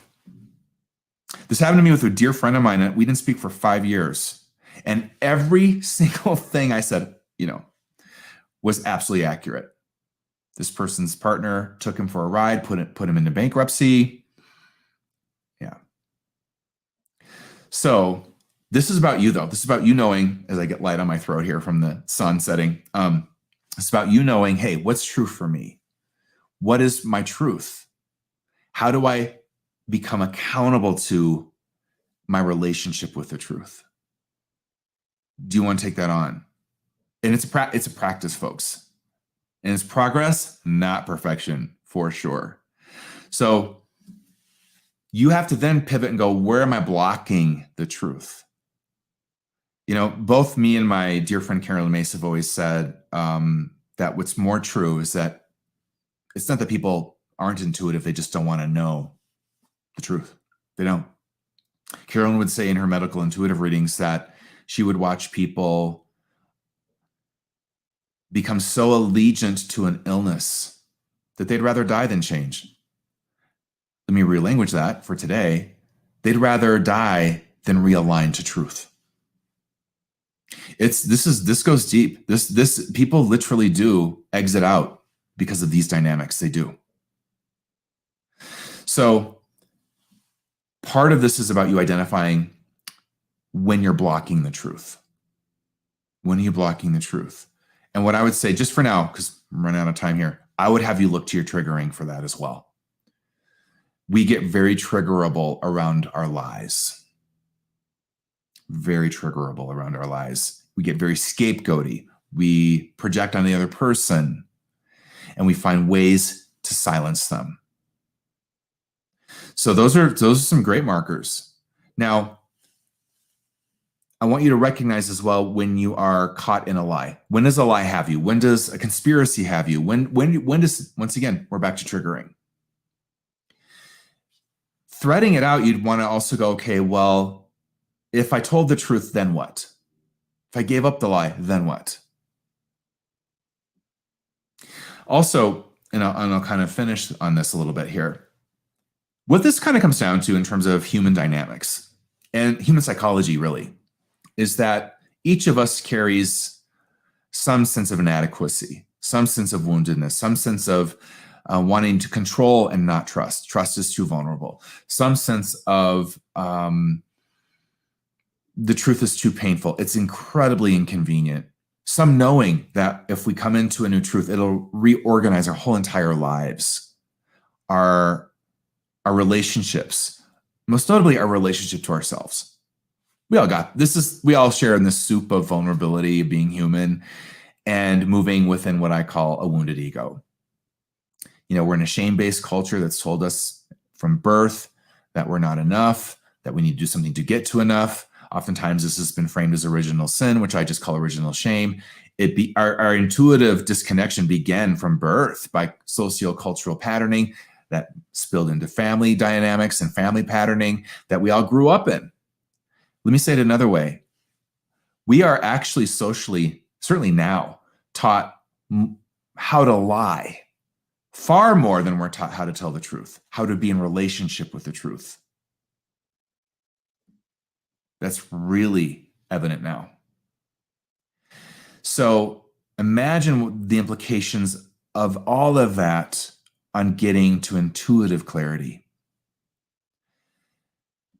and being empowered to intuitively discern what's true for us. When you're stepping into a question of, is this true, is this false for me? Remember, I would have you frame it always first personally. Don't worry about what's true or false for other people yet. We'll get there maybe later. But when you're stepping into, is this true for me? Keep it personal. Go to your own personal shadow in that question. And then start to recognize and feel, like literally feel in your body, how you feel about whatever you're asking the question around. So let's say it is the vaccine. Is it true that it's safe? How do I feel about that? And you can start to feel through it and go, okay, I don't know. That's okay too. You may not know. And this is where you get engaged with your spirit team, your own higher wisdom. And you start to zip around and assess things in balance, not triggering. As soon as you're triggered, I'm calling BS. I'm calling BS. Get to neutral. And the way you get to neutral is you just feel your feelings through. And then you go, okay, but what's the neutral here? What does neutral feel like? Now, your soul, in the end, in many regards, becomes the arbiter of ultimate clarity. And what you have to know about intuition at the higher level of it is that it's a skill of the soul.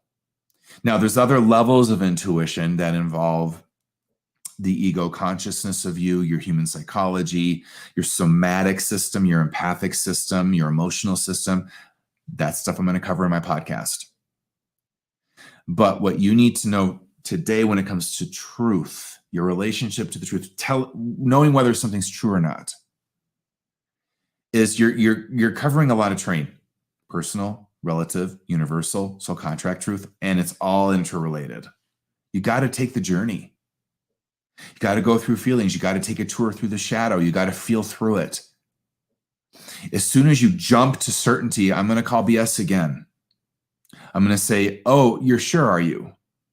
What makes you so sure? I've had people say, well, it's my soul told me. And that kind of statement actually to me sounds more like the wounded ego talking, frankly. So catch your blind sides. Take your time. Maybe even say, I'm going to give myself a week to come to the truth of this. I'm going to give myself a month, whatever it is, to come to the truth of it. I ask the universe, activate synchronicities that reveal it to me. Bit by bit, let me catch my blind side. Let me know when I'm in my shadow and perceiving from wounds instead of power. Help me understand when I'm perceiving through someone else's agenda, someone else's psychic propaganda. Help me know that. Those prayers are answered for real. You're going to get some juice in your system that's going to help you see that. But you do have to, like a technician, go through the layers. And every reading I would do, I do this. I assess through layers. I feel through it very technically. I stay neutral. I allow impressions to arrive in many different ways. Sometimes it comes through a feeling. Sometimes it comes through a sense of some kind. Sometimes it comes through an inner vision. I'm more of a claircognizant kind of guy, just sort of know stuff. It's always been my strong suit. But I'm open to all other channels. And I do recognize when, I think I'm getting a bit contaminated. I need a social media break. I need to do some clearing and some psychic hygiene upkeep. The way I usually know that, and the way you might know that, is you get triggered pretty easy a lot. And you're not in your center. So feel through it. Yeah, energy doesn't lie. It doesn't. The energetics of something won't lie to you. If a politician is saying one thing, but their energy is saying another, I'm going to go with their energy. Or if they're saying one thing and doing another, I'm going to go with what they're doing. So do it. Treat yourself with the same shrewd discernment. Take that into the world around you. You're going to need this as a skill. Because the consequences karmically of not having a direct, cultivated way to be with what's true are absolutely devastating. And really, at this stage of the game, they are life or death for people. Life or death. And maybe for you someday, or right now. So that's what can be on the line. But I'll tell you what definitely is on the line is your potential. The allotment of what you could become in this lifetime is on the line. The way you relate to what's true or not, and your capacity to know it's true or not, is absolutely having a conversation with your potential every single day. So I hope this has been helpful. I know it's a lot. I came back with a bang. I hope you'll tune into my podcast launching in about a week and a half or two. All right, I'm going to take a minute. I'll just take some cues. I want to just connect with you all as an audience and see what's going on. Let me see if there's any other insights I wanted to share that I haven't yet. Oh, I got one more insight while you guys are writing your questions. Let me see. All right, let me get to my new comments. So one thing I want to just give you as a probably final insight, really, maybe, is that what's required to read energy right? Energy doesn't lie, absolutely true. But what's required to read and feel it accurately is you got to be in present time. I want you to think about something. This made me laugh when I was preparing for this Friday Social Live. I was just trying to think, like, what if I did a reading on somebody, but I was stuck in a trauma of mine from 8 years old, and I read them through that trauma? How accurate do you think that reading would be? Now, it's a bit of a rhetorical question, I realize. But the reality is, what I just asked you is what we all do. We're in our lives, we're living our lives, we're looking at events, we're looking at situations, we're looking at people, and we don't realize we're not in present time. We're looking through the eyes of history. We've warped ourselves back into a perspective that comes from a trauma, or we're literally back there. And we're looking at the reality of the moment, and we're not seeing it. Quick story, you may have heard this before, I've shared it many times, but it was such a powerful story and moment. I years and years ago was teaching a workshop in a canyon in South Dakota and was walking with my black lab on a trail with my team. We'd finished the workshop and it was a beautiful like creek trail. And we came across this group of 3 women, and my dog was off leash. We're out in nature. And my dog is this loving black lab that, just wants to come up to you and make you, he's really a healer. He's a healer. And he comes up to people and he just wants to comfort them. And he would have been a great therapy dog. And he has been a therapy dog for me. So he has fulfilled his role. But this woman saw him, this one woman in the group of 3 women that was in front of us, and she began to go into hysterics. She started crying. She clammed up like this. She started screaming. And honestly, at first, I was kind of so shocked. I thought she was kidding. I'm like, oh my God, she's kidding. He's such a loving dog. So Nike, my dog, is the kind of dog that will go up to you if he feels like you're stressed. He comes up in to comfort you. So he's going in to comfort this woman. She's triggering even worse. She's getting into more triggering. She's even worse. And he moves into her.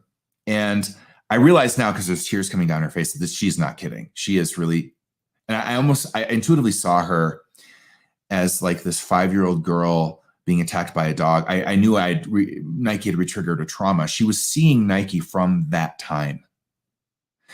But what she wasn't seeing was the loving black lab coming in to comfort her. She was seeing, I don't know, whatever vicious dog coming at her again. And I remember thinking to myself, I just watched someone almost shamanically go back into history and see the moment through their trauma in front of me. It was like this. And I'm intuitively tracking the whole experience. And then when I finally kind of get my bearings, I'm like, okay, I got to get Nike away from her. But I was so struck by that experience because I thought to myself as I was walking away that in some facet or another, we're all her. We're all capable of seeing something in the moment that might be loving, that might be beautiful, and there to help us as a threat. We're that capable of seeing from something historically, seeing something in the moment historically in such a way we're not seeing it at all. And so if you want to read energy right, and that means to say accurately, you cannot do it from your history. You cannot do it from history per se. You've got to be here now. I'd never do readings from yesterday or last week. I'm not in yesterday or last week in my psyche. I ground into the moment. I open up. I align. I connect in. And then the impressions just come like this. It's just that simple for me now. Now, it wasn't always that way in my early days as a budding intuitive. It took time to get that good and that fast. But just use that as maybe a bit of a metric for yourself. And once again, what's the key here? Are you triggered? Triggering tends to send you somewhere else in time other than the moment. Unless it's something that I call mystical triggering, which I'm not going to talk about now. But most triggering is traumatic triggering, and it sends you out of the moment. And you just need to know, once you've left the moment, your read will not be accurate. And then just do what you can to get back to the moment. Anyway, okay, new comments. Let's see what we got. Okay, let's I'm just gonna put this up here real quick. I think I remember how to do this. I do. So this is Jacqueline Hulme from Facebook. My triggers are atheist skeptics, ones with zero belief about anything spiritually related. I hope to figure that out. I have a healthy skepticism and use my intuition. Thanks, Robert. This was so awesome. See you in class soon. Okay, well, Jacqueline, I love your question. Yeah, I'm not triggered by atheists at all. I would say maybe a little bit triggered by fundamentalists just because I have trauma from it, as a gay man. I'll own that. But atheists, I think what's interesting about, and this just to speak to everybody here and you as well, Jacqueline. I think this comes down to this when it comes to what we believe. And we've got to discern belief versus knowing. Intuition's about knowing. It's not really about what you believe. When I read someone's energy or soul contract or psyche, it's not about what I believe about them. It's what I know. It's what I'm getting that tells me what I know. It's technical. It's so technical. It's crazy. So it isn't, I believe you were abused as a child and out of that you adapted an addiction pattern to manage your trauma. I know it. I'm seeing it. It's coming through the energetic field and the read for me. And now I can see, okay, you have that addict archetype managing your safety, security, esteem, and survival. Okay, now what else is happening? Do you have a team here that the addict's on? I want the whole read. And what's the potential for the shift? What will that shift require of you? How long do you think that's going to take? I can see that in your system. I can see if that's a 5-year process, it's a 5-year dark night you're going to go through to get to sobriety, or if it's done in 3 months. I'm that good. I can see it that clearly. But it took, a lot of training and also a talent for it, really. But people that tend to get triggered in religious arenas of belief are in some measure usually struggling with their own belief. If an atheist or a skeptic or someone just says, hey, you know, I think you're full of shit. I think you're a fraud. I think you're a sham and a scam. And I don't believe in intuition or psychic abilities at all. I really don't care. Because that's about you. And that's okay with me. You get to actually have that relationship to me. You get to have that perception. You get to have that reality. It's just not mine. And I am so empowered in what I know that does nothing to me. It just doesn't. I know I move with the utmost integrity in what I do in the world. I care about people deeply. My heart is on the line in everything I do. I share my vulnerability. I share my story with people. I know we're all enough. I try to teach and preach that everywhere I go. And I even care about you, dear skeptic atheist. So fundamentalists, for example, ironically, oftentimes in my view, have the least faith of anybody. If you're so insecure about what you believe that you need to go make everyone believe it, or they're going to hell, what does it say about you? You're a person of faith? Actually, no, I don't think so. I think you're trying to be a person of faith, but you actually have little to none. Because if you really believed what you say you believe, that would be enough for you. And you wouldn't have to come to my reality and take a personal truth and try to make it mine and claim it's universal when it's personal to you. It's personal to you. And I will honor that for you. So whenever we get into situations of any kind where we feel compelled to control perception for someone or make them see a certain way, there can be a lot of things that motivate that. I really think both, let's go back to vaccines and let's just own this. I think on both sides, people on some level are offering their point of view because they care about each other. So if I'm pro-vaccination, I care about you. I think vaccines save lives, and I'm just going to have to tell you that's how I feel. And vice versa. Well, I don't see it that way. I see vaccines as, being very harmful, and I want you to know about it because that's how I feel. I care about you. There can be some energy of that. Absolutely. But when it goes to what we see blowing up all the time on social media, where it's name calling, it's all the stuff, the dark it goes to. Oh, well, that's a different story. That's something else motivating all of that.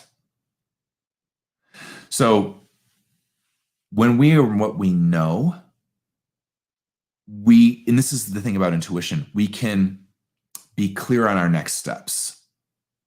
We can communicate from that clarity. We can teach from that clarity. So atheists, I know that I don't believe in God as it's been, I guess instilled in us through religion. I don't believe in that version of being God, period, end of sentence. But I do believe in a greater creative force.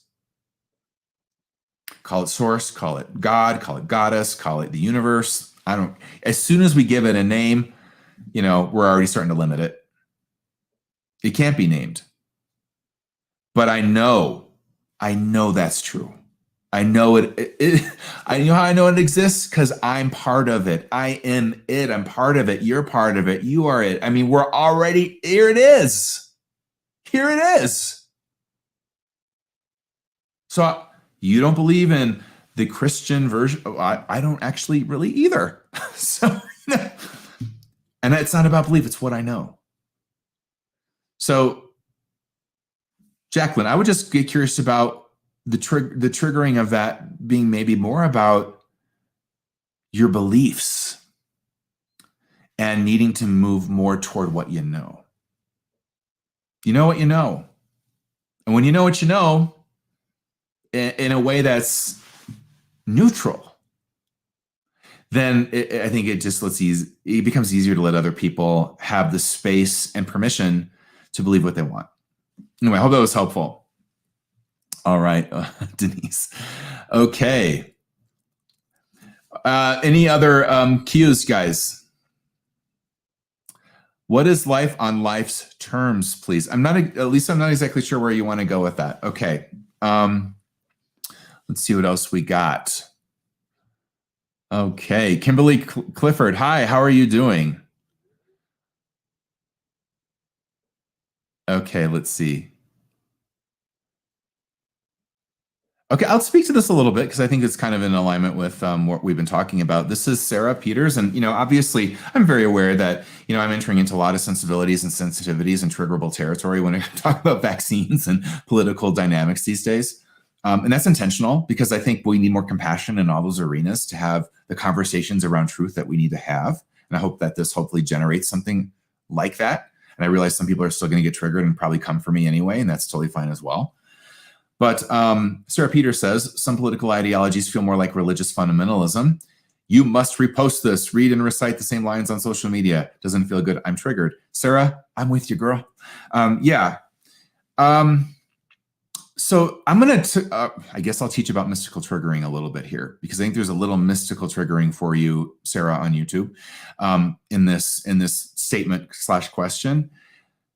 Traumatic triggering time warps you. It takes you out of yourself somewhere else. But mystical triggering, what it is, and I discovered this in readings and actually, and it kind of really downloaded in full when I was teaching my Empathic Soul Love Rebel Masterclass, because part of what I was teaching about was what it means to be a love rebel. And that's being able to kind of get into the arena and fight, rebel, revolutionize, right? It's a masculine, active thing to do. And we're taught, as spiritual people, we shouldn't draw a sword. Nah, I don't believe that. It's not my truth. I think there's times where swords are medicine. Hello, Hitler. So can we actually have a real life on life's terms? There's a term on life's terms. Now, mystical triggering does not take you out of present time. In fact, it happens in present time. Let me give you an example that I think all of us are going to probably get pinged by. If you were to walk out your front door in 15 minutes and see someone in front of you beating their dog, you and I both are going to get into some serious triggering. You're going to see a different side of Ohado, I'll tell you that. But it's not traumatic triggering in a sense. It could be connected to some, but just hang with me as I give this more pure example. It's mystical triggering. What it means is I'm watching somebody violate the holism of another being that can't defend itself. And you know what it's going to do? It's going to freaking piss me off. And I'm going to get angry. I'm going to feel my love rebel come out. I'm going to walk over there and do what I got to do to get that dog to safety. I would do that for any boy on the playground being bashed for being gay. I would do that for you, someone bullying you, because that's in me. I got that warrior. I've got that love rebel in me. But that triggering is mystical. It says, I will fight and use whatever means I must to secure the holism of another being. If you were watching a child be molested or watching a child be abused, you would do the same thing. You would be on it. That's a mystical wiring. And that is not, I'm going back to my history. You might be, maybe you were abused. That might be both and. But if you've done enough healing on your trauma, you're going to more likely be here. So coming back to an animal or a dog, I don't have any associations of trauma with animals in my history. So I know I'm not in my past. I know whatever anger I'm feeling, whatever call to action I'm feeling is here right now. And here I go. And a force in me called an archetype, like the love rebel, is going to come online, and I'm going to get intuitive guidance on how to protect the holism of that animal. Like that. I don't need to go pray and sit in meditation. This is done. We're on it. Done. Right? So when you see some of the stuff in politics these days, it may be mystical triggering. It might be like, I can't handle, I can't be without taking action I can't be with what I'm seeing some politicians do now because it violates our holism. It violates other people's rights. It violates, this is the root. Mystical triggering is the root of true activism. Absolutely.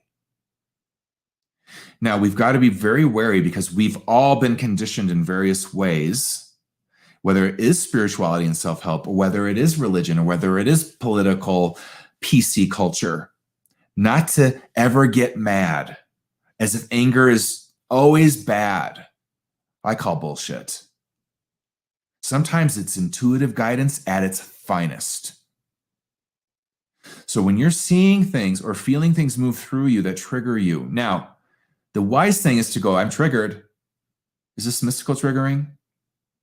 Let me tell you, if you're in present moment, if this is about the holism of other people and their rights and equality, I'm gonna bet it's mystical triggering. If you're not in that, then I'm gonna say, okay, we gotta go to your toxic shadow loyalties when it comes to shadow tribalism. We gotta have this conversation. We all have some element of that. It's not making anyone right or wrong, but we have to be technically clear on the territory. So I don't want any of you to think as you watch things unfold from here, but here's what I got to add this in. This is a great question. You can't assume that every post is true. You can't, because just because you're triggered doesn't mean it's true. Okay? Just because you're triggered doesn't mean it's true. There are politicians in focus groups right now engineering the next way to trigger you into their agenda. Do you not understand what's at play? So you cannot assume that every trigger is true in terms of the content that's triggering you. You have to take a minute and go, okay, I need to feel this out. I need to research. I need to understand, is this true? And that's where you got to Google around, feel it through intuitively. I think there's another level of intuitive assessment that I don't have time to teach now, but I will in my podcast, on how to maybe do a deeper scan of this, because it's very tricky. You know, these people in these focus groups that are finding ways to trigger you into their agendas, they're good. It's shadow marketing at its finest. And and now we're in an era where the AI of Google, of Facebook, is engineering things such that they help them find out how to best spellcast you, trigger you, etc. That's why I wanted to do this Friday Social Live and my podcast for that matter, because I know where we are and I see you all suffering and many others in ways that you don't even realize. And we need more love. We need more conversations, spaces to talk about all of these things. Only then can we come to a collective sense of truth. And if we move forward in our choices and our actions based on lies, that's some heavy karma ahead. You know, I'll say one thing to consider is the collective lie that there's no climate change and that we're not participating or co-creating it somehow. That's an actual lie. And many regards was engineered by big oil, of course. And the politicians big oil bought. You want to admit that?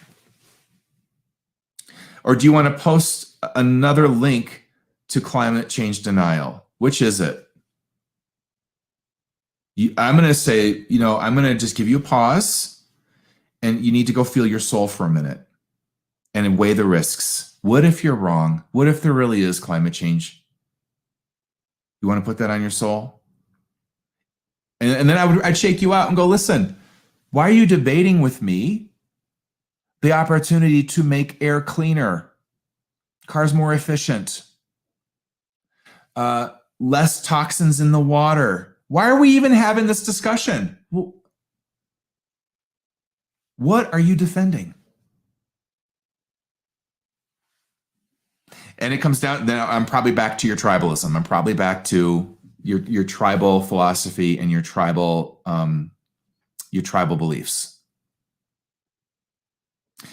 That's how you do this. This is how you do this.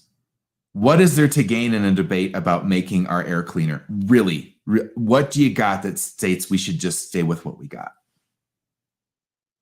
Beyond any debate around whether or not fossil fuels have influenced the climate, which they actually statistically, scientifically have, why do you want to bring this to the table and actually talk to me? I don't know if I'm talking to a spiritually mature adult here. It doesn't feel like it to me. It feels like I'm talking to a tribal collective belief system that's trying to keep itself intact for whatever reason. But come to me with your soul, put it on your soul's record. Say that to me through your soul's record. I dare you, really do. I mean, not you, obviously, but I'm just saying that's where I start to feel, because I'm very clear on that reality. I'm very clear on the level of what's true there. And I'm clear about the animals that are dying because of that. I'm clear about the mass extinction we're in because of all of these things. So you bet I'm mystically triggered. Anyway, really great question. I mean, these are the things that help us get to asking even more poignant and powerful questions. And, my intuitive skill really operates on questions. Clients would come to me if I was doing a radio show or reading any of you. I'd say, what are your questions? And as soon as you give me the question, I'm in. It's my psychic link into you. And now I can see your hologram. I can get into your field. I can kind of assess what's going on through the question. So a lot of times our intuitive system, at least mine for sure, and this might be true for you, is activated through a question. Something else I'll share about and teach about my podcast. Anyway, you guys are awesome. I love it. I love it. I love it. So listen, I'm going to go. I'm a little bit tired. I'm still trying to get my energy back. Thank you for tuning in. It's been awesome to be back. Please, this is, I think, something in terms of what I've taught here that I think a lot of people would find useful. So share it around. Share it around on Facebook, YouTube, wherever you want. And take to heart whatever hits for you now. And like I said, my goal is always to teach you how to intuitively know the truth. And I think the most powerful thing is when we know it for ourselves. And that's what every reading I ever did with a client, I always had an agenda of, let me get them to sense the truth of what I'm saying in their own system. Not because I say it's true, but because their own system goes, yeah. I'd always get that intuitive sigh out of clients. It'd be like, as soon as I would say something that was true. And I was like, this is the intuitive sigh of truth. It's the thing you wouldn't admit to yourself that I, not even knowing you, but through my skill set, just clocked. And now you can't run from it. Because how could a relative stranger, know that about you? All right, everybody. Lots of love to you. I'll see you next Friday. So I'm going to put a post up of, I don't know if I'll pick a topic or not, but either way, if you got other questions that generate out of today's Friday Social Live, post them underneath my post. We'll do them next Friday, since I missed out on that Q&A because of my skiing accident. And then I'll also let you know, some of the podcasts, at least the first 4, I'm probably producing internally because I kind of lost time here. I was going to live stream them all, and they're just going to all launch at the same time out of the gate, like 3 or 4 podcasts out of the gate when I launch the podcast. But then after that, my intention is to live stream just like this, some of my podcasts. So it'd be like me doing this, but it actually would be a podcast I'd record and edit and also put up in all the directories. So the best way to know when I'm going to do that and what the schedule of that would be is to get on my newsletter on my website. And I'm back. I'm up to some new things, and it's wonderful to share all of them with you. All right. I will see you all next Friday for that Friday Social Live. Namaste. And I hope this helps you come closer to your own truth. I'll see you next time.